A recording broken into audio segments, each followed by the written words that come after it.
the truth of the matter, and you said it so well, Dr. Vibe, there are countless Black, African slash Caribbean students, international students who are here in our cities who are struggling. It's hard to know because we don't have like the data to say what is the state of Black health before and after. And that's something that we've been advocating for, right? We need better race-based data that's done in a way that serves us, because race-based data has been collected on different groups in ways that actually cause harm, but we need it to be done with us in a way that serves us. What is up, everybody? It's Dr. Vibe here, host and producer of the award-winning Dr. Vibe Show, the home of Epic Conversations, and I'm the host of Epic Conversations 2018 Innovation Award winner given out by the Canadian Ethnic Media Association, and 2020 Best Podcast News Award winner given out by the Canadian Ethnic Media Association. I also co-host and co-produce the only online show in the world for dads and fathers that's sponsored by Dove Men Plus Care. And being part of that team, we've reached out directly and indirectly to over 400,000 dads, fathers, and male caregivers around the world. So blessed to do that. And as always, I'm blessed, highly favored of Magic for miracles and a solution for someone's problem. We're broadcasting live on Black Canada Talking on September 8th. Yes, September is here. Where I am in Toronto, it's very cool. It's definitely fall weather, though it's not officially summer yet. But Black Canada Talking is a place where Black Canadians get a chance to give their takes, opinions, thoughts, POVs on local, provincial, national, international conversations. So before we go any further with that, always, if you want, I'd love you to subscribe to the Dr. Vibe Show on YouTube and hit the notification button. We're getting close to 1,600 subscribers. So if you are up to it, please, would love you to subscribe to the YouTube channel and also share it out. Also like the Dr. Vibe Show on Facebook, YouTube, and LinkedIn. And also if you want to advertise your business, product, or service on any of the platforms that I'm a part of, please feel free to email me, dr.vibe at the dr.vibeshow.com. He's always a regular wherever he is on any of my platforms. He is definitely a regular and absolutely loved. And as always, a staple of Black Canada Talking, Cesar Ndema-Moussa. What is up, Cesar? Hi, Dr. Vibe. Hi, everyone. Hi to all the, all our brothers and sisters, but also allies will take a moment to listen, to watch, to support. Thank you.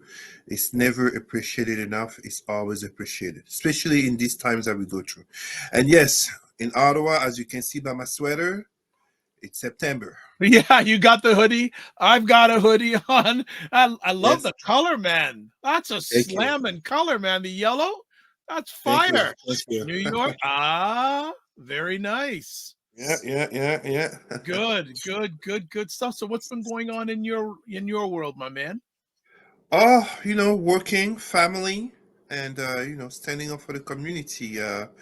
We keep seeing, and it's not one of our topics, but as you know, I'm heavily involved in regards to addressing police brutality, racial profiling, etc., and for our brothers and sisters in the U.S., just as all around the world, they might be surprised to hear that, in Quebec, Montreal police has been found guilty of racially profiling Black people.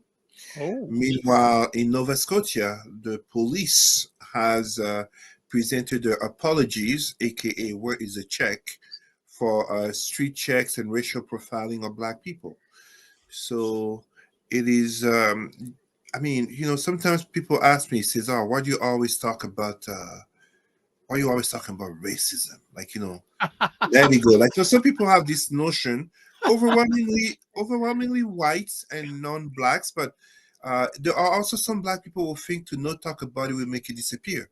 Somehow they don't have that same logic when it comes to such things as rape, pedophilia, murders. No, we have to talk about it because it's real. It's happening. It's very much there. Dr. Vibe, just so that I don't forget, as we begin our conversation, allow me, and I truly, absolutely apologize. I don't have the name of this lady in mind. It's a simple Google search. And I don't want to say my thoughts and prayers, but I'd like to remind our Black people, and some people won't like to hear this, but misogynistic view, just as violence against women is very real in the Black community. We have a lady, a young in Kenya, who was burned to death Yes, by someone her, I think, shared me. fiance. Yes, someone shared about her with me. Yes, yes, and yet she just, she was in the marathon in Paris at the Olympic Games. The studies speak to the fact that, in terms of gender-based violence, notably violence against women, Africa is the worst continent.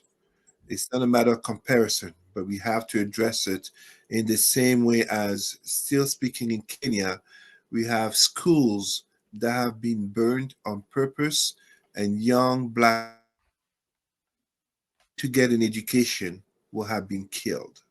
So, Yes, you know what? And look at this. Yeah, look at, and we'll bring this up right now. And this was not a scheduled conversation piece, but we're going to bring it up on the screen right now. And Cesar, thank you so much. This was shared with me by a very close associate this week.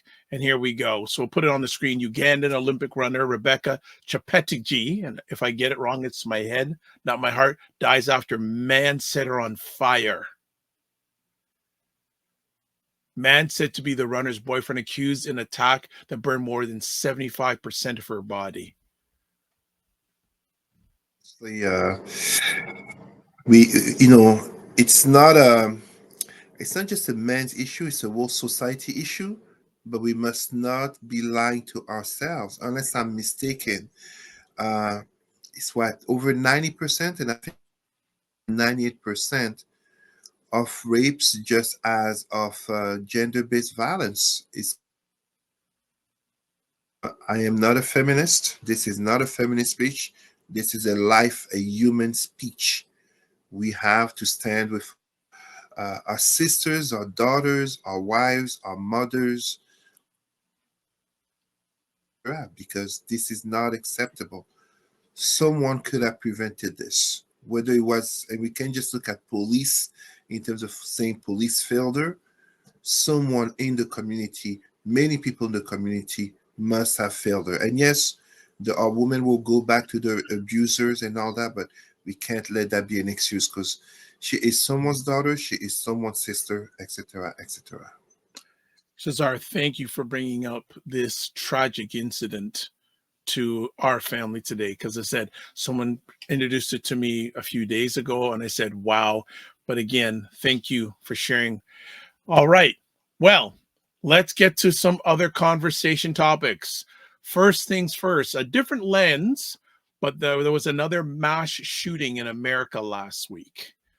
But Cesar wants to give a little bit of a different lens on this story than what a lot of people are looking at. So, Cesar, certainly go ahead and tell us where you want to go with this. Well, I hate to sound cynical, and I apologize to one who will hear this, notably living in the United States. But um, I've lost a lot of empathy school shootings in the United States, because mass shootings in the US happen so often, notably in schools, and it truly seems like the corporate greed, uh, aka corruption, prevent for not just really to address this American, notably shootings in school. Since Sandy Hook, when they killed those kids, that's when for me it was like, okay, I can't care if they don't care. But in the context of this Georgia school shooting, and this is really why we talk about Black pain, Black trauma, and Black victimization. Um, Again, I apologize. So many things to remember all at once. I'm forgetting the name of the young, the 14-year-old Black teenager who was killed. Um, I forget I'll, his I'll name. I'll see if I can find it. You just focus on what you want to share. Well, there is, and this time I did not forget the name here. There is a news station, WSB-TV, that basically ran a false media news regarding the shooting, painting it as if it was the black teen who went into the school and shot four people. Yes, they withdrew it.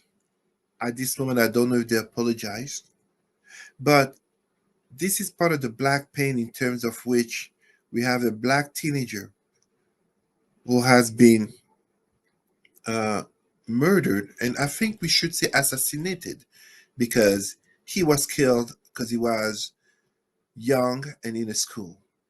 He was a student.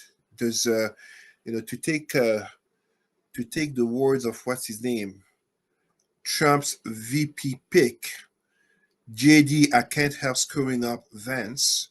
He claimed he claimed it's a fact of life. It's not a fact of. It's a part of American reality in the last 25 years, aka since Columbine, and there's a refusal to truly address it at a political level. I mean, notice how each and every politician in America has to basically state that they stand by the Second Amendment. It's ridiculous. They all lack the spine and the courage to say this Second Amendment from 1776, at a time when you needed to load the musket, put the powder, basically take an hour to charge your weapon, does not apply in an age of AR-15, which is a weapon of war. Actually, that's where the Vietnam War, the AR-15, that's where it comes from, used in Of society to war. kill, yeah, to kill civilians. Like, by the Second Amendment logic, I might as well start throwing well, not me, because of course I wouldn't do such a thing, but by the Second Amendment logic, it's just a matter of time until we get some psycho starting to throw grenades, because the people who buy Yeah, guns also do buy grenades. but here's the thing too. In America, in many places, you can buy guns at Walmart. Yes, and I've seen it. I've seen it. I've seen it at Walmart in the US. Wow. I've seen. This is not a. It's not a joke. I've seen it. Wow. I have a firearm license, but it's one thing to have a firearm license. It's another thing for me to tell you, let's go to Walmart and buy firearms. Uh, so, in the case of this young brother and the family, I can't imagine your child is victim, aka four or more people killed, and yet your child is still painted through anti-black racism lenses of being the shooter. I mean, it's so ridiculous. How often have we seen a black teen go up and shoot a school? Absolutely, we can talk about black youth violence, such as in regards of gangs, and we must talk about it. The black community is actually not shy to talk about it. We talk about it among our own. But here, what this TV station has done, WSB slash TV, I truly want hope for this black family. They have to sue them. Enough of this turning the cheek Jesus BS that too many black families adopt are the victims.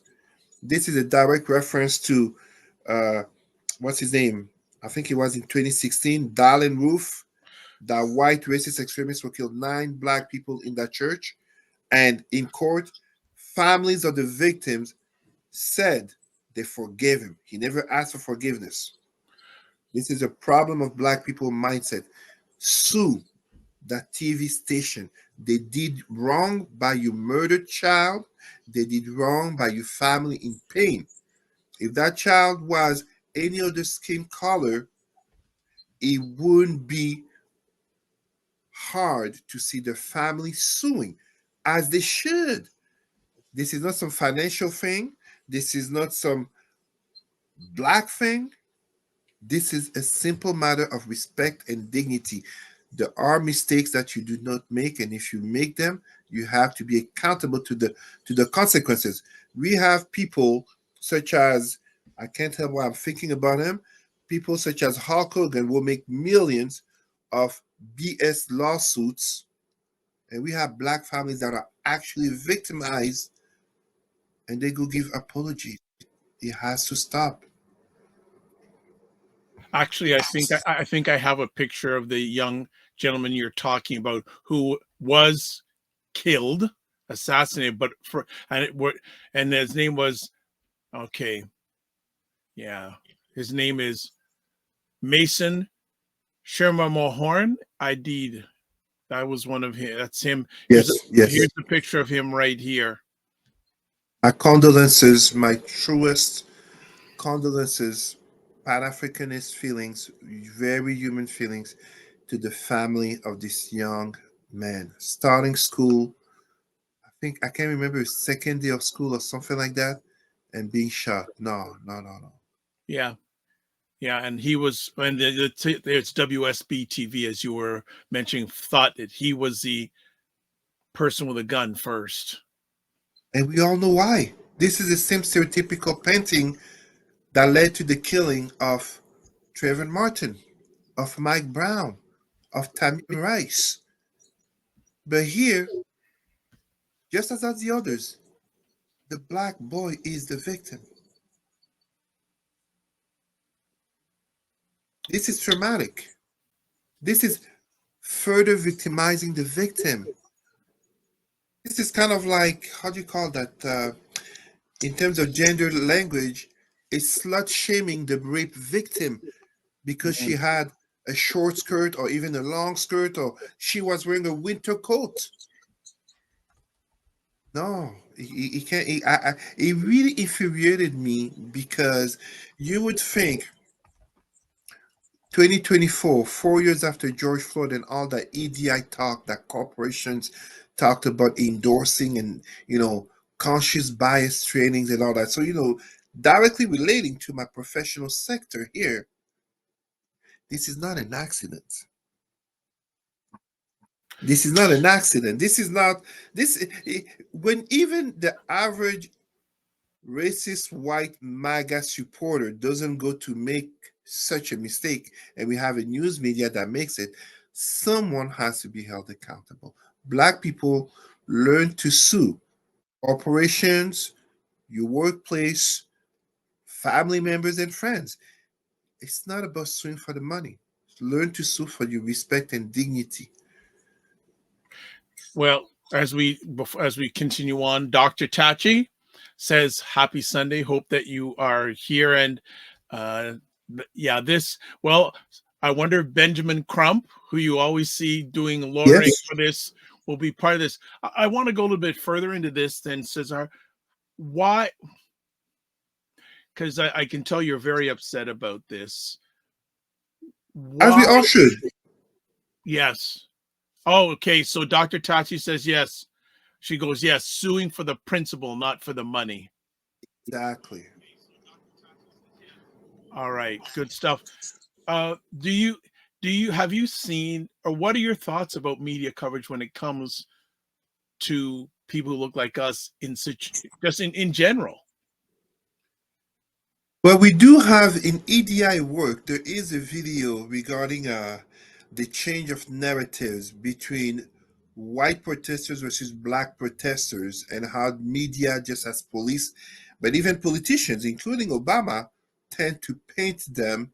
Uh, our blackness leads to harsher judgments and also, of course, harsher consequences. And if we are to be honest, even as a community, we as Black people tend to be harsher upon our own.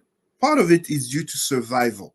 So we have a higher standard to which we hold our own to behave, to survive.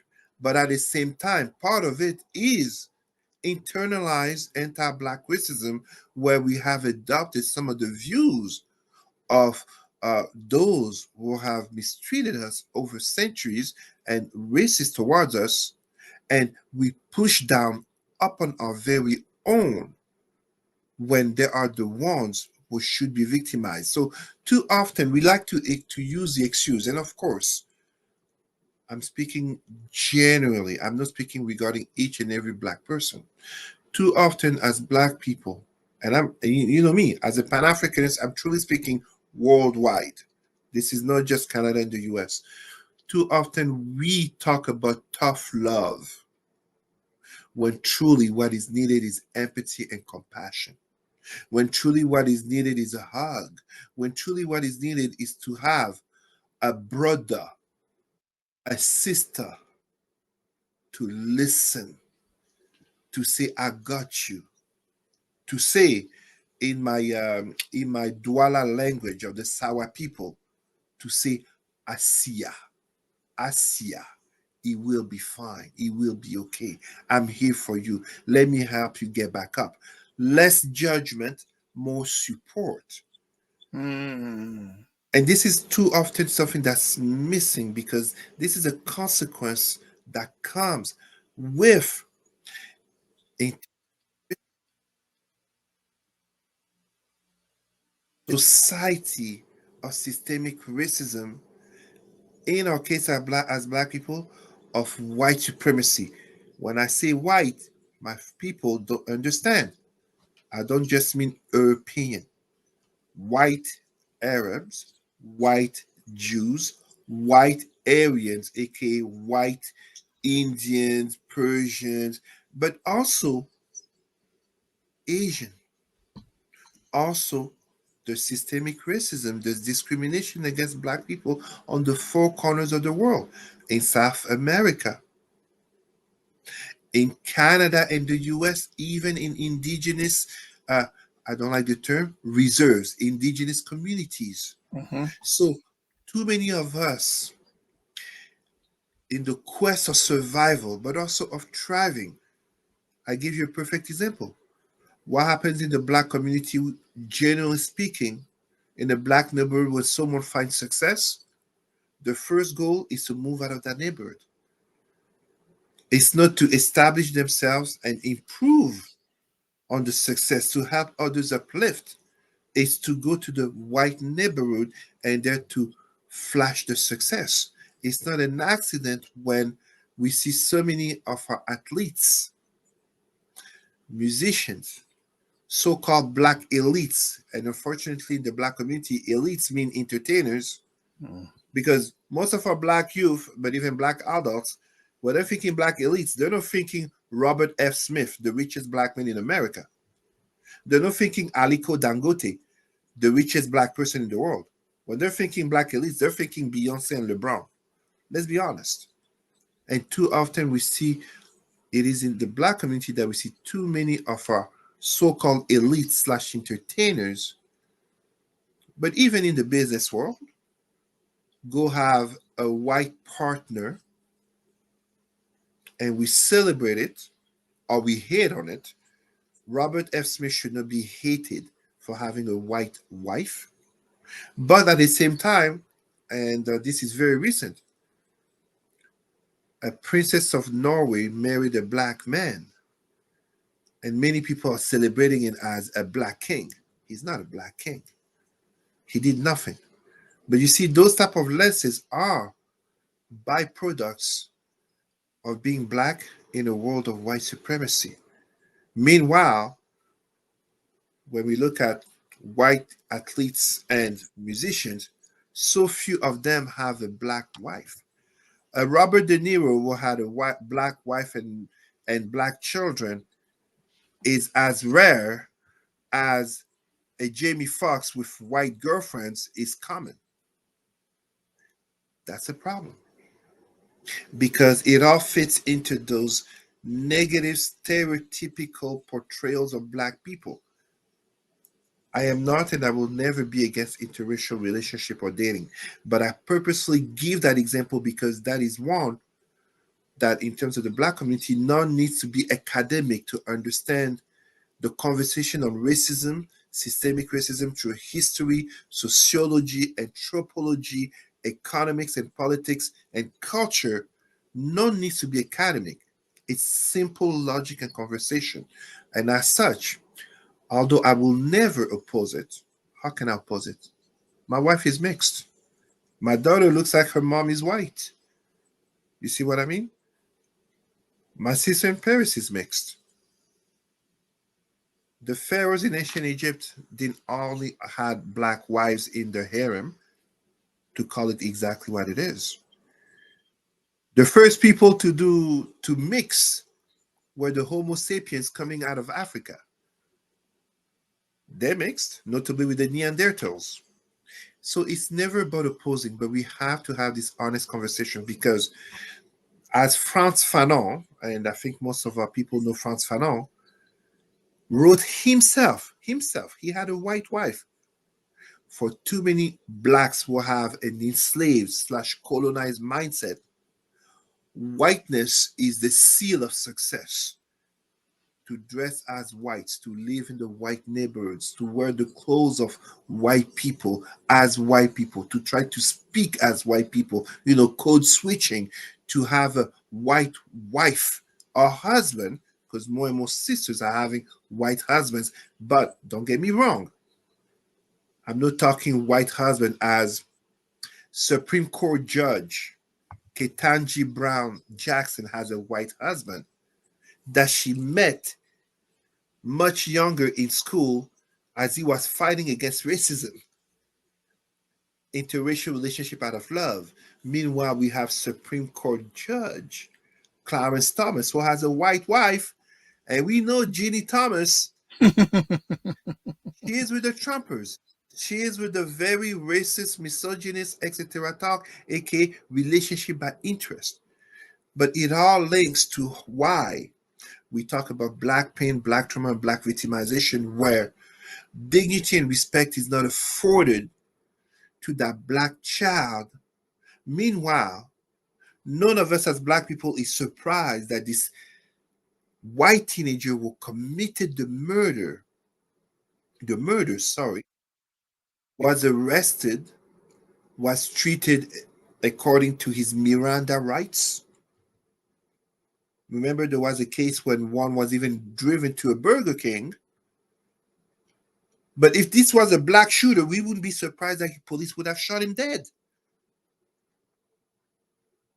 So this is it really, this is part of that critical, analytical thinking where you don't have to be black to see and understand what I'm saying. Of course not. But because you're black, it hits you a little bit differently. That 14-year-old could have been, I mean, 12 years later, after Trayvon Martin, Obama had said it. Trayvon could have been his son. I am now at an age where I can clearly say this young brother who was killed could have been my son, could have been your son, could have been the son of so many of us black men and black women. 100%. 100%. 100%. Really good stuff, Cesar. And it's actually, you must have been reading my alleged mind, because I was thinking this afternoon, and I'm going on social media less and less these days. And I went through my Instagram timeline. I noticed how many likes posts that feature melanated entertainers and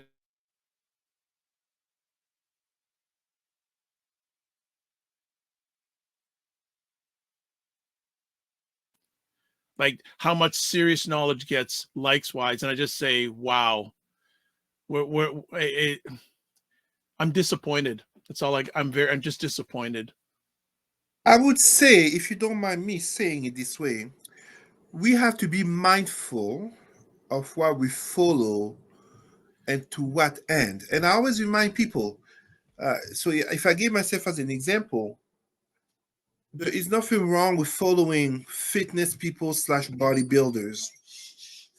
There is nothing wrong with following, let's say, beautiful people, fashion, whatever, or cars, etc., etc. But there's a problem to only, or even sports, for example, there's a problem with only engaging in such. There's a problem when, if I give the example of a dating scenario. The issue is not that man as woman come to the conversation and he talks about his muscles and she talks about her beauty. That's not the problem. There's a problem if that's what all they talk about. Of course, if they're so superficial that they're satisfied with such, well, we should be happy for them. They found each other. But in terms of society and notably in terms of a community, and we have to remember, in terms of a marginalized community, and when I say marginalized, a community that greatly marginalizes itself as well, it becomes a fundamental problem if, for too many, the content of our social media is so superficial. Because the reality hits hard.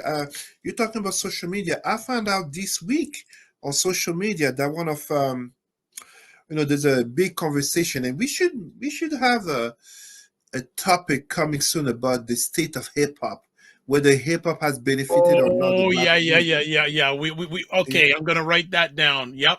Yeah, I don't want to say too much, but I couldn't help to notice how the famous hip hop producer Birdman is having financial issues with the foreclosure of his home. Yeah. Well, let's hold on. Yeah, I saw about It's, that. Well, we'll talk. We're gonna. Well, we'll bring. You know what? And I think this is another.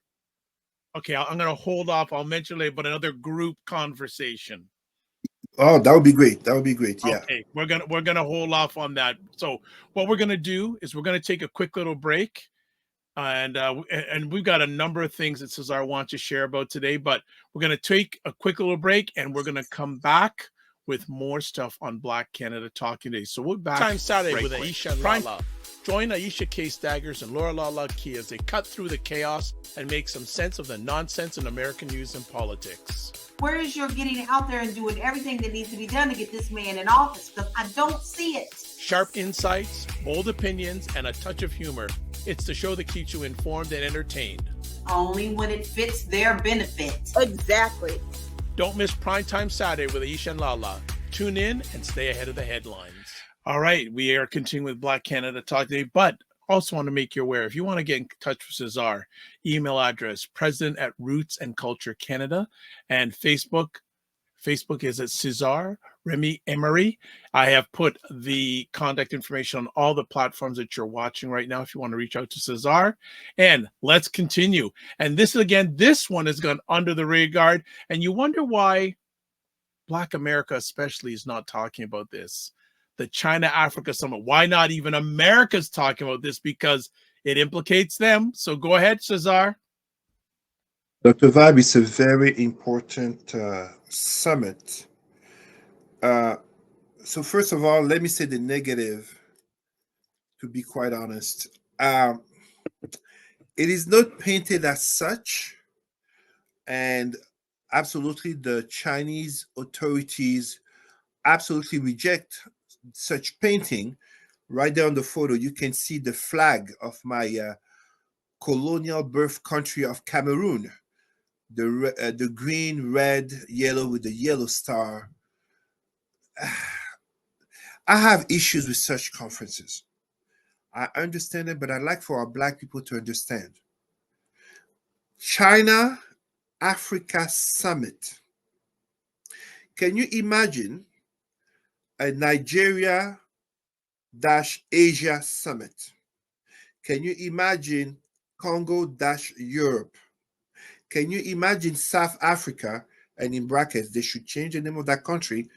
It's not Black people who name that country South Africa, for those who don't know. But it is basically a colonial set. And to be fair to China, you also have USA Africa Summit, just as of European countries, just as you have Japan Africa. It's the Western or the Asian country meeting basically leaders of the 54. In this case, it was 53 because Eswatini recognized Taiwan, so they didn't answer the invites of China. But you always have these 50 plus African countries basically coming to meet as a continent, one country in the logic of begging. It's a fundamental problem. This further drives inferiority complexes and, as such, superiority complexes.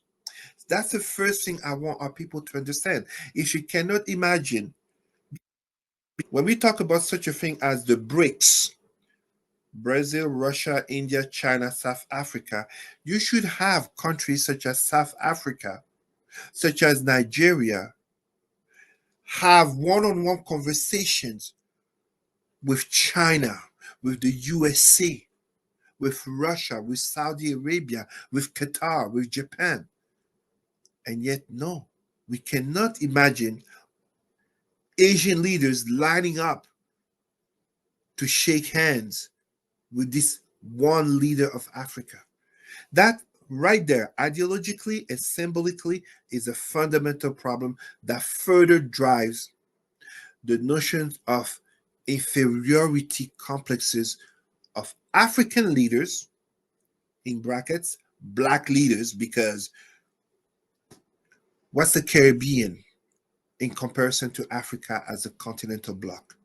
Now, it's very strategic as conferences, as summits, because in the changing world of multipolar geopolitics that we live in, multipolar, but it would seem more and more two blocks, the so-called Western blocs and the so-called non-democratic Western blocs. But it's not exactly right to paint it as such. You know, India is a democracy that has no problem doing business with Russia. You see? So it's a matter of interest. You know, it's not about the notion of blocks. We know very well America, aka democratic nations, has no problem supporting dictatorships that serve their interests. You know, China claiming to be the leader of the global South. This is not China of the 1960s under Mao. This is, 21st century China, aka the second economy in the world.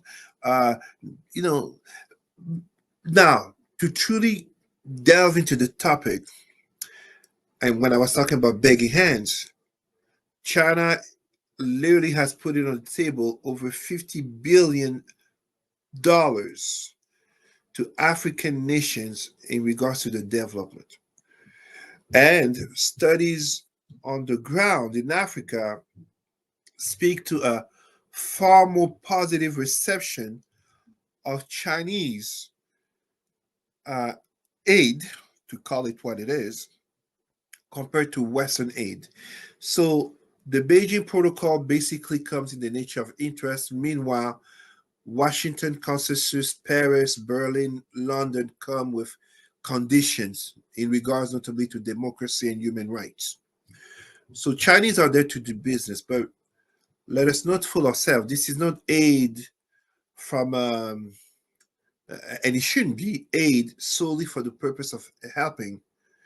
It is basically a business transaction in which, time and again, it is China that gets the upper hand. Absolutely, we can see such things as Kenya or Senegal getting a modern trains. I mean, look, my black people, look it up. For those of you who are in Canada and the United States, Senegal and Kenya are actually having more modern trains than in Canada and the US. I have never taken the train in Canada and the US. There's a reason why. I, I'm not here to badmouth train workers who do very important work. And I mean, in Canada, there was a strike just last week or 2 weeks ago. But if you compare the trains between Europe, China, Japan, and you compare them to Canada and the US, it's terrible. And this was done on purpose, by the way. It was done on purpose so that the automobile, and the highways would keep getting the benefit, just as how they killed the, how do you call that? The hydrogen car, the flying car, etc. So this is, again, always a matter of interest. So yes, Africa is benefiting in terms of its modernization, but it comes at a cost. People talk about a debt trap in which many African nations, notably, you take the case of, I think it's Djibouti, having to sell the port to China because they can't reimburse the debt. So you literally are selling infrastructures and parts of your land. I was having a conversation earlier this week with African migrants in Europe, where basically talking about the inheritance back home. Many Africans, if they don't pay attention and they don't value the homeland, they may have to come one day to the realization that if white countries kick them out, they're going to come back to an Africa that in many parts, not all parts, but in many parts is owned by Chinese nationals. And on that topic, and I will stop here, something that many people don't talk about, there is anti-black racism in Africa by Chinese. On one side, we can see the picture that's painted to us in terms of a growth, I should even say a booming explosion of Asian and black weddings. There's an increase of such, but at the same time, there's also an increase of rare lands and basically an increase of land being bought by foreign nationals, notably Chinese, but not just Chinese. Some Arab nations are buying lands in Africa. This is the failures and corruption of our government when, reversely, you can't go buy land in China. You can't go buy land. This is so true. That you and I couldn't go do that in China. Can't do that in China. But Like there are black merchants, absolutely. I will tell you actually where. but they, like, for us to do business in China, you are limited and You are restricted. strongly limited and restricted. The place in Asia that has the highest concentration of black slash Africans is Guangzhou. Guangzhou in China. And I am followed and I salute, if anyone is listening to this from China, I salute, um, I have some followers in China from, uh, they've asked me, don't name our universities Don't, just no, because, no, no, no, no, don't. but I have some black and Chinese followers in China who will notably give me information regarding these things that we're talking about. So I am not here to condemn the summit. Absolutely not. Absolutely not. But remember, Dr. Vibe, even last year, no, not last year, this April, when I was at the United Nations in Geneva, I congratulated the Chinese delegation for supporting the Forum for People of African Descent. Yeah, well, okay, But now. I reminded them it is for them to address anti-black racism Yeah. in China. That I go to and there, but I'm sure there's a. I wonder if that's really meant to be, or is it because financial? I want to bring up to this article about the summit that's from Al Jazeera, and just want to read a bit of it and get sort of any response you want to. This section of the article I'm going to put up on the screen. Are China-Africa relations controversial? Chinese investments have been met with resistance at the local level in many countries, especially regarding environmental issues. Something you talked about a few weeks ago about environment and greenhouse. Last week, for instance, activists in Uganda protested and marched to the Chinese embassy in Kampala over an oil pipeline project that will transfer crude from the country to neighboring Tanzania.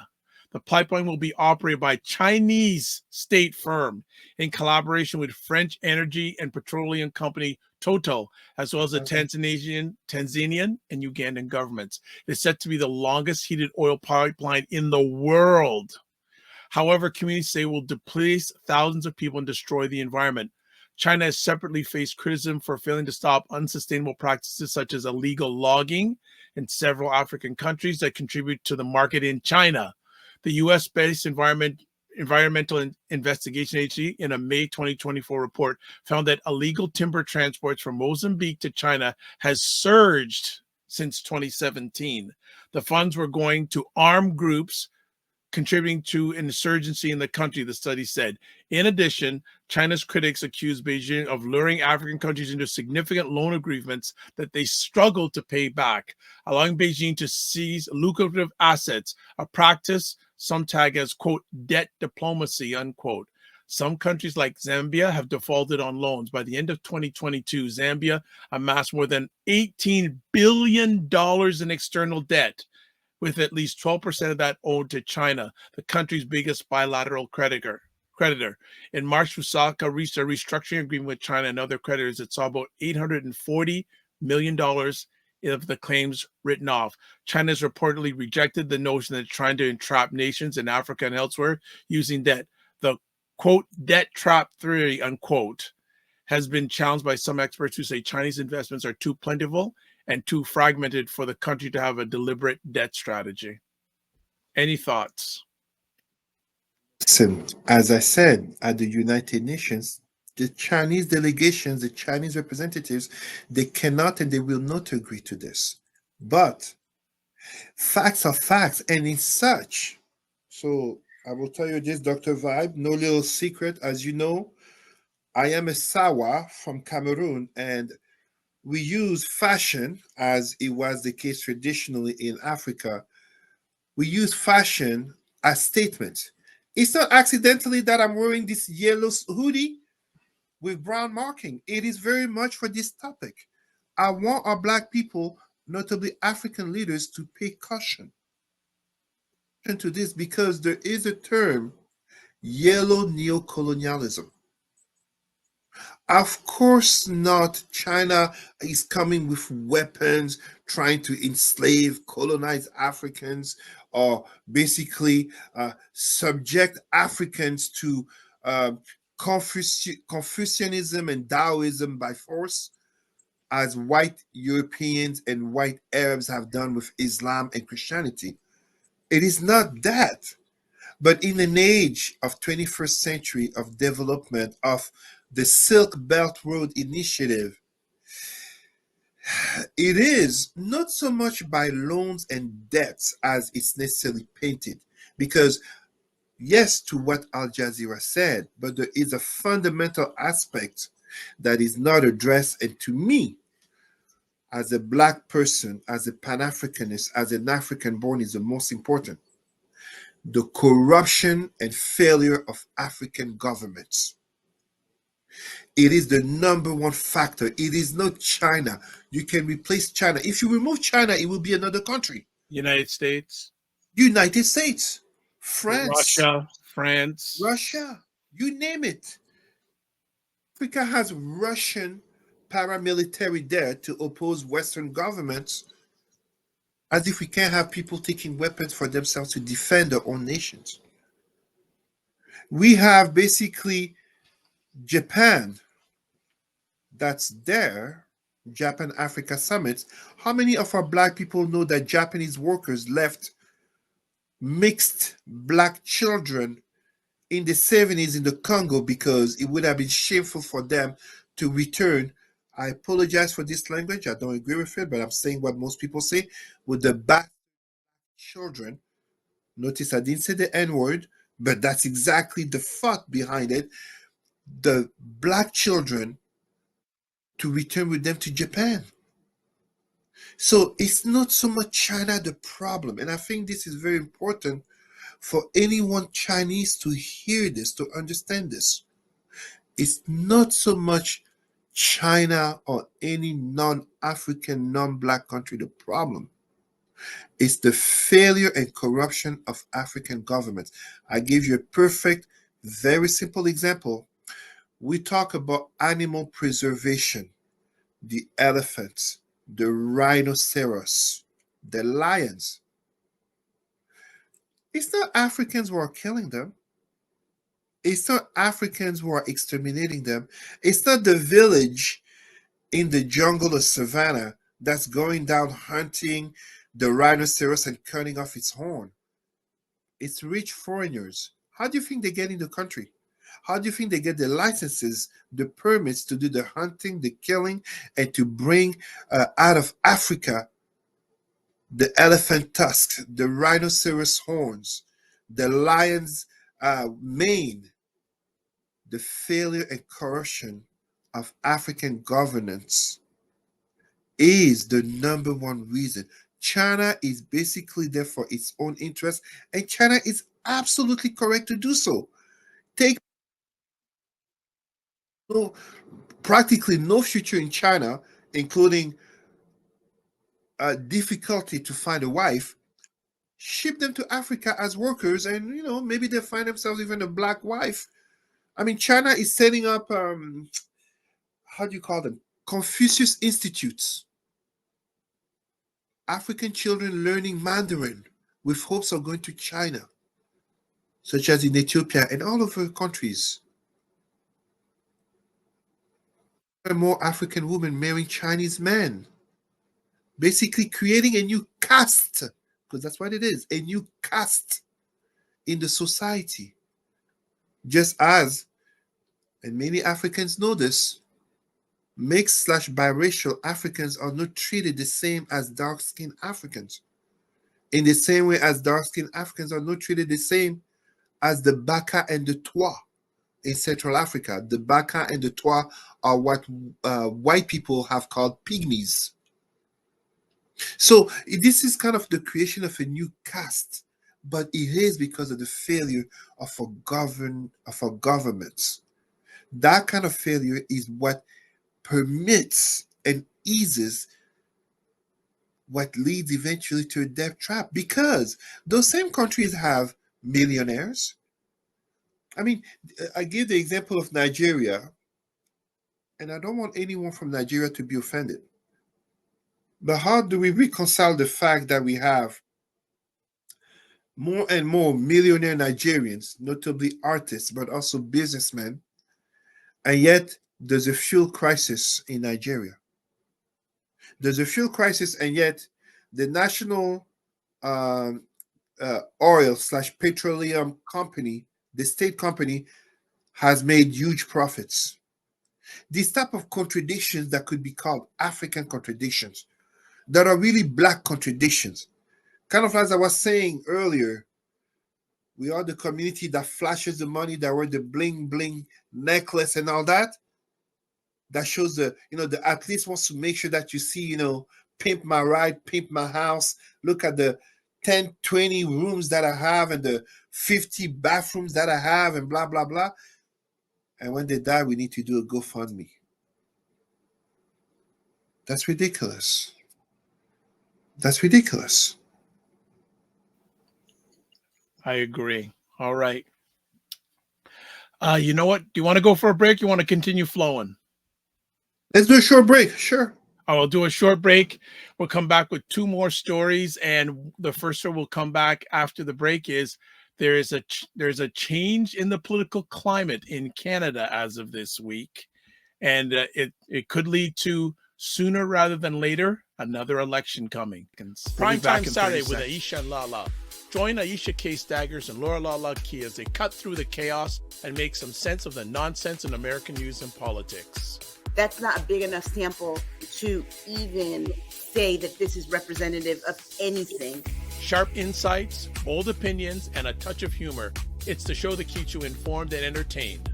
Those polls have you thinking, oh, I don't need to go there. Don't miss Primetime Saturday with Aisha and Lala.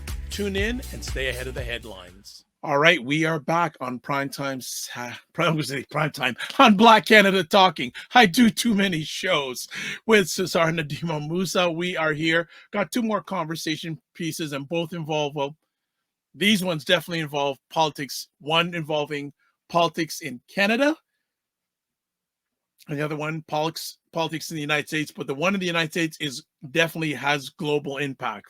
But what happened this week in Canada? The new Democratic Party ended its governance agreement with the Liberal Party, which means that an election was supposed to be called by the end of next year. Anyways, it could be more imminent. So, Cesar, your thoughts on the NDP calling it a day with their agreement? Listen, how can I put it? Uh, Mr. Jagmeet Singh claiming that he's breaking the agreement because Justin Trudeau will never stand up to corporate interest. I mean, I find it interesting in terms of, I mean, has Justin Trudeau done politics differently than when he started? He did. I mean, I might be wrong, but he hasn't been doing anything differently. I, you know, for those who don't know, but in my subconscious mind, it might be that Jagmeet Singh, with all the talent, and I don't just mean oratory, very intelligent man, with all the talents that he has, I think he was a bit bothered by what Pierre Poilievre, the the leader of the Conservative Party, said regarding him being in the agreement until 2025 in order to access a generous pension. I think that might be really the reason why, because I did not see anything. And I mean, please, if anyone has that information, educate me. I'm asking sincerely. But I didn't read or didn't see anything of such surprising political nature or decision that Justin Trudeau and the Liberals have done, that suddenly, oh my God, the NDP and Jagmeet Singh, we can no longer be allied with this Trudeau guy and the Liberals because they are so submissive to corporate greed. In the name of what? And I mean, it was reported that Justin Trudeau himself found out on the news. He was surprised as well. You see what I mean? So, no, I think uh, Jagmeet may have fallen into the trap that Pierre Poilievre will say anything and everything just to get under the skin of Justin Trudeau, because Jagmeet Singh will not be the Prime Minister of Canada. Canada is not ready for that. The way I totally understand that Great Britain had an Indian Prime Minister, Rishi Sunak, Yeah. but I'm not seeing Yeah. Well, Canada. and where's Rishi now? There you go. There you Right. go. I find this interesting that Mr. Singh did this when his party's ratings in the polls is dropping. And this is part of the reason why I'm saying that. Kind of like, it's like, you were for so long subservient to the Liberal Party, because that's what it is. Absolutely, the NDP got this was the closest they came to leadership in the federal sense. This is not going back to the 90s in Ontario with Bob Ray, where they actually had power. And for many, they may have lost it forever. But there's no such a thing as forever in politics. Things change.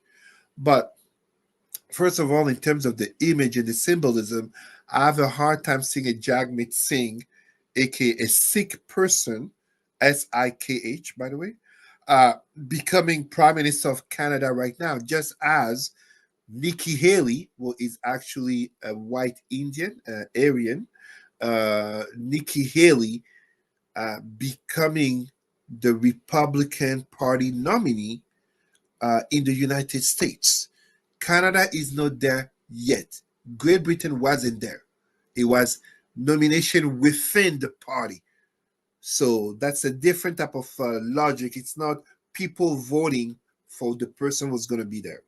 Now, in terms of the political aspect of things, yeah, Jagmeet also defends himself, saying he would never take advice from Pierre Poilievre. He basically see Pierre Poilievre as the big bad wolf who it just aims to divide and etc. etc. And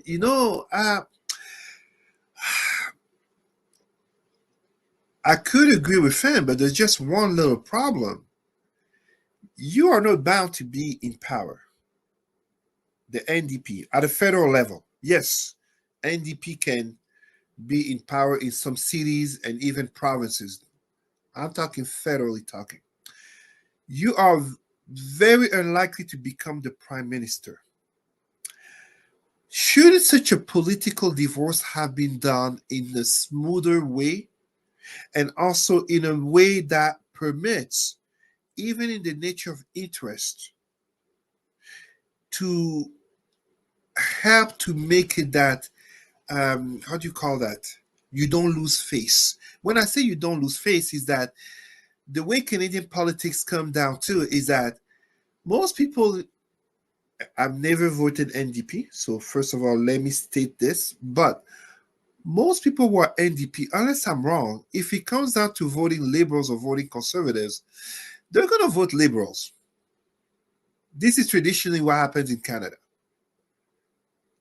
NDP voters vote liberals. This is also why it has been brought more than once that the NDP should just make it simple and just integrate the Liberal Party. Kind of in the US becoming Maxime, what's his name? Maxime Bernier, fully integrating the conservative, which he actually left. So the far right of Canada and the far left of Canada to create a two-party system. I'm okay with us not having that, but ultimately, if we are to be honest, in Canada, we know the elections come down to liberals versus conservative at the federal level. The Bloc Québécois does not care about the federal elections, other than whatever is in their interest for a separatist Quebec. So that will never fly. So no, I just find it interesting because the other thing also that's to mention. No, I do not think this divorce will lead to elections this year. I might be wrong, but I think Poilievre, just as Trudeau and Singh, uh, are sensitive enough to the fact that most Canadians are really caring about the elections down south. That's that's a priority, and there's such a thing about elections at the end of November or in December. Justin Trudeau wouldn't be that. Even if there's a lack of motion of distrust of the government, I don't think it would happen. Yes, the Conservatives are at a high, and of course, Pierre Poilievre can see himself tomorrow as the prime minister. It is entirely his right, but he's also a populist. I never forget his support to the Freedom Truckers, DUMB, by the way, for those who did not understand the connection here. And I say this purposely because we know 100% that if they were black, if they were Muslims, if they were LGBTQ, they would have lasted 3 weeks in downtown Ottawa in front of the parliament. But just to go back to Pierre Poilievre, his populism to support them, the reality check is that if he was the one in power, he would have never allowed that to go on for 3 weeks. So I unfortunately think Jagmeet Singh, for all his talents, very intelligent man, great speaker, he has that human touch someone like Trump and even Poilievre lack. They Trump is kind of like a joker, you know what I mean? Meanwhile, Poilievre comes off a little bit robotic. And he admitted it himself, his wife helping to rebranding, take off the glasses, smile more, dress less. So he admitted it. I'm not saying anything mean or, kind of like, no. But I think I I have a hard time understanding really the reason why, as if Justin Trudeau and the Liberals did any radical fundamental change that would drive to ending that governance agreement. And I really think something he had to, maybe in a narcissistic way, maybe it's the ego, to prove Pierre Poilievre wrong, that he's not just hanging by this governance agreement. Because if you are honest, most people in the NDP support the case of Gaza and Palestine. The Liberal government very openly and strongly support Israel. There's a reported over 40,000 dead Palestinians since Israel has begun its operations following the tragic October 7 killing of close to 1,200 Jewish/Israeli citizens by Hamas. But we cannot stay silent to the fact of 1,200, 40,000. Absolutely tragic. And by the way, Dr. Vibe, and it was not our topic, I watched the debate on Piers Morgan Uncensored between Kundes, aka Candace Owens, versus Rabbi Shmuley Boteach. I have to be honest, for the first time, I agreed with Sister Sellout, Kundes Owens, versus this rabbi. Back to Jagmeet Singh. How come Israel and Palestine didn't drive him to end the governance agreement? If you really want to talk about such fundamental issue to bring the end to that governance agreement. Good stuff. Well, we don't have the little visitor yet, so we'll fit in one more con. She actually came in. Oh gosh! Had, Okay. All right, do we have time for earlier? Do we have time for one more? Because usually, no, they're out. They're out. She had okay, all right. Because usually we hear the head popping in, and all. We're going okay. So, and we're talking. We're in Canada. We're talking about things. Cesar made a point of talking about things going on down south. Well, here we go. Here's something that's happening down south. For those who are watching before September 10th, 2024 at 9 p.m. Eastern, we are going to be having a live watch party around the Harris 45 debate. And yes, there'll be a lot of people covering it media-wise, but we have a unique slant on this. So I'm going to show you the scheduled participants. Now on my screen from left to right, there's Aisha K. Staggers, Laura Lala Key, Jill Jones, and the great Dr. Tachi. Let me get that away from Dr. You need to see Dr. Tachi. There we go. Dr. Tachi. 4 African-American queens. On the bottom row, Wayne Harris, Ryan Knight, and our esteemed guest today on Black Canada Talking, Cesar Ndema-Moussa. African-Canadian kings. So I don't think there'll be too many media outlets that are going to have a by-country feedback in real time on this debate. So this is going to be a very unique session that we're holding. Again, I'm going to put it up on the screen. Live, September 10th, 2024 at 9 p.m. Eastern. The Harris 45 debate watch party with live takes from our participants. I'll put them up on the screen again. Aisha K. Staggers, Laura Lala Key, Jill Jones, Dr. Tachi on the top, on the bottom, Wayne Harris, Ryan O'Neill Knight, Cesar Ndema-Moussa. So being we are going into that, let's talk. So your thoughts, Cesar, on the upcoming debate? Well, Dr. Vibe, if you don't mind me, the debate starts at 9 p.m. Maybe for our listeners, what time are we starting us? That's really, you brought, that's a, I think we should go live at 8:45. But now okay. I got to tell everybody that because we're going to go, that's a good point. I'm going to ask everybody, I'm going to change the time to 8:45, but so everyone sort of talk and have a little pre-conversation before the actual live debate. Yeah, I think I like that idea. Thank you.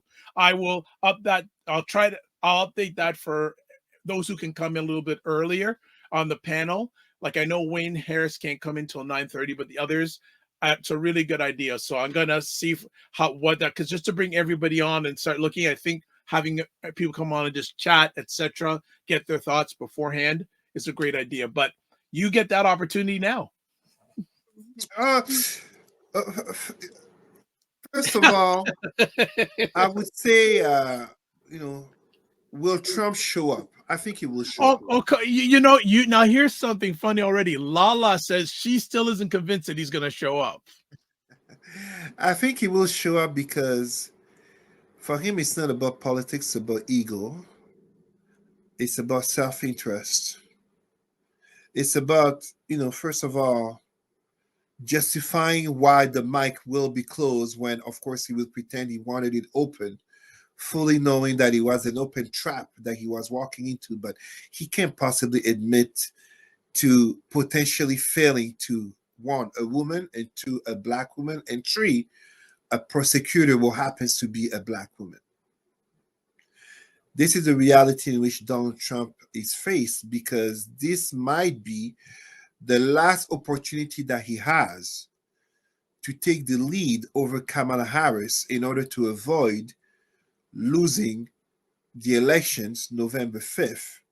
Because my people, black people, allies, and even those who are lost claiming MAGA and being Trump supporters, the reality of these elections is not just the choice of an America, but truthfully, as America is still the number one power in the world, these elections will have a global impact.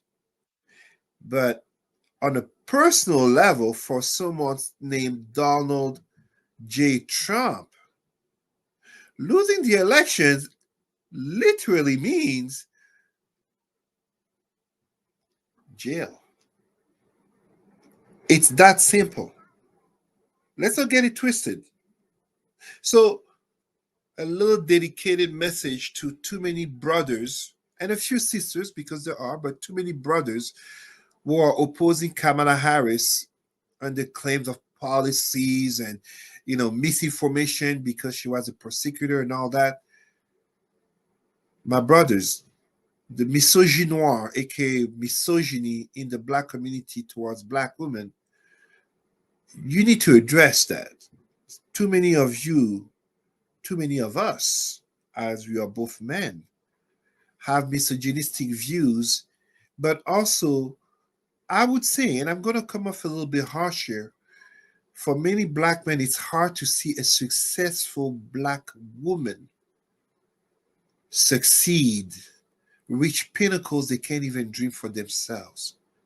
And yet, it shouldn't be the case.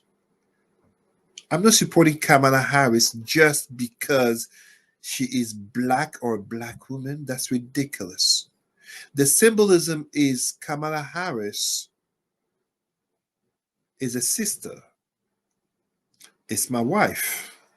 It's my daughter. It's literally my sister who is a corporate executive in the US.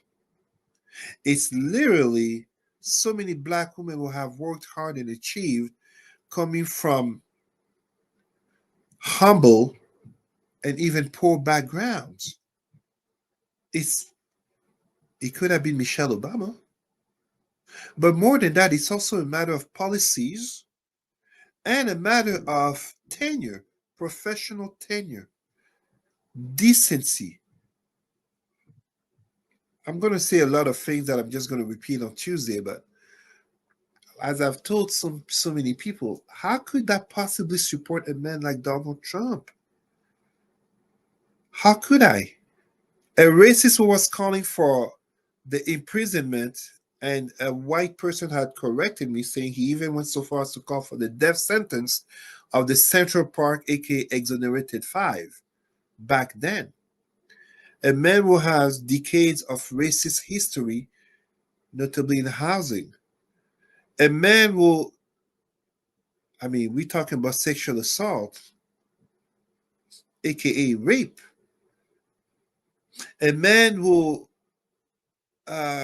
is xenophobic, and his populism goes so far, notably beyond being a draft dodger, to insult people who are veterans, to send his sycophant fans against the police while claiming to support the police. There are so many things about Donald J. Trump. And of course, let's be honest, here I am as a regional director of EDI, a man who opposes EDI because he supports white supremacist views. And yeah, don't be fooled because he received a bunch of black pastors, aka charlatans, in the White House to give him support because they look at him as the black messiah, even more as he escaped an assassination attempt. Donald Trump represents everything I oppose. He represents the pinnacle of white privilege in the same way as the British royal family. Donald J. Trump is a man who, I can't remember if he was 18 or 21 years old, inherited how many millions from his father, and yet you have all these poor, uneducated white people looking at him as the hope and savior when he is documented to look down upon them. I mean, I liked Sister Omarosa who revealed, I can't remember if he was on CNN or MSNBC, when he's there talking about Kamala Harris being an EDI hire and whether she's really black or now she's black, Sister Omarosa revealed that Donald Trump at the time used to claim he was Swedish because, Swedish and Irish, because, that German background didn't fly too well, with World War II and the Nazis still being in people's minds. So this man, Donald J. Trump, represents, and even when you look at the fact that the judge just a few days ago chose to delay his sentencing for the Stormy Daniels, he chose to delay his sentencing to after the elections. That's privilege. That's beyond white privilege. This is Donald Trump. This is, after reflection, and we probably talk about it on Tuesday. After reflection, I agree with the judge. He did the right thing. But it further tells you this is something that would not happen to anyone else. This man, I mean, Dr. Vibe, I'm going to shock you right now. I want Donald Trump level of white privilege. Who's going to give it to me? Nobody. Who's gonna give it to you, Dr. Vibe? Nobody. Anyone, including white people. Is he above the law? This is why he said he could shoot someone on Pennsylvania Avenue, aka in front of the White House, and he likely wouldn't even be arrested or jailed. I mean, there comes a point when, look, someone needs to write that book because I will not write that book. I will not waste my time writing on this man. But someone needs to write a book about Donald Trump being the cancer of America, the cancer that is killing America, but the cancer that really exposed America for what it is. Because if we are to be honest, and this is one thing to which I greatly thank Donald Trump for, he has further exposed a lot of things that has been said about America in regards to systemic racism, corruption, and greed. When you have someone such as Liz Cheney, and especially former Vice President Dick Cheney, coming out to say that they won't vote for the Republican candidate, but they will vote for Kamala Harris, a black woman, the Democrat nominee, that tells you the state of America. And there are many Republicans, many whites, notably rich whites, who don't really want Donald Trump to win. When you have people like Mitch McConnell unable to stand up when this man insulted his wife, when you have people like Marco Rubio and Ted Cruz unable to stand up when this man insulted the family, insulted them. I mean, I could give a pass to Mitt Romney, but even Mitt Romney described how foul of a person Donald Trump is. Donald Trump basically is a cancer to the Republican Party, but also a cancer to America. I mean, I can just imagine, what if Ronald Reagan was still alive? I would have loved to hear what he would think about Donald Trump. That's his party. That's the party of Ronald Reagan.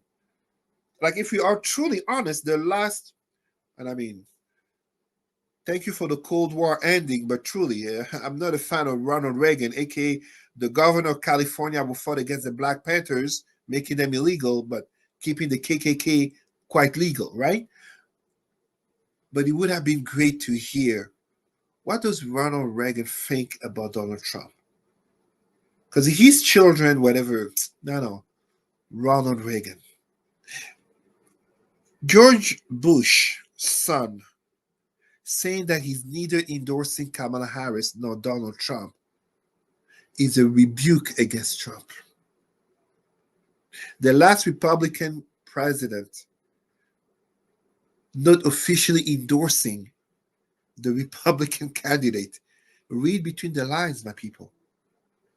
George Bush is voting for Kamala Harris. They understand that Trump will bring America down. And I mean, don't get me wrong, as a Pan Africanist, I oppose every empire. So this is not Cesar being hypocritical and wanting another 500 years of American dominance in the world. No, that's not it. But this election has global consequences, and notably upon us black people. Those black people who are basically notably black MAGAs who are supporting Donald Trump. I mean, you want to see, you're going to see down the street all these white people in golf attire with tiki torches. You will not replace us. But you think they're going to treat you differently from the immigrants? Differently from the Jews? Differently from the LGBTQ? That black skin of yours, what you gonna do? You're gonna paint it over and go in the MAGA protest? A bunch of Uncle Ruckus in the community. Let me ask, going into the debate, who has more to lose? 45 or Kamala Harris? It's 45. Kamala Harris has everything to gain. Donald Trump has everything to lose. Donald Trump cannot afford to lose. And this is why I am not the only person who can already see the writing on the wall. As he himself has said, in not so many words, if he doesn't win, he will claim the elections were rigged, and it is likely that we're going to assist to a January 6, 2025. Capitol Police, Washington Police, are you ready? The State Guard, are you ready? Will you do your job? Because if it was a bunch of black men who had stormed the Capitol on January 6, 2021, even Biden admitted it, it would have been a bloodbath. So my question is this: are you ready to do your job? This is the same thing as we had here in Ottawa in 2022 with the Freedom Truckers. If it was a bunch of black truckers that 3 weeks chilling and playing hockey and chilling in a bathtub in front of Parliament, it would have happened. And we all know this. So I dare to ask the question, are people ready for what? I've said it many times and I repeat it. One way or the other, there will be violence after November 5. There will be violence to the election, and it might not be as close as people may think. I mean, Biden beat Trump by, I think it was 7 or 8 million votes in 2020. If you do a simple calculation, those who are more likely to vote for Trump are older white generation. Those who are more likely to vote for Harris are younger multicultural generation. The older white generation dies faster. The younger multicultural generation, more of them have come to voting age. And you have movements such as Republicans for Harris, white men, white women for Harris, Latinos for Harris, etc., etc. You look at the Jewish community, it's what 75 to 80% will vote for Democrats. You look at Jewish members in Congress and the Senate, unless I'm wrong, it's like 95 or 99% of them were Democrats.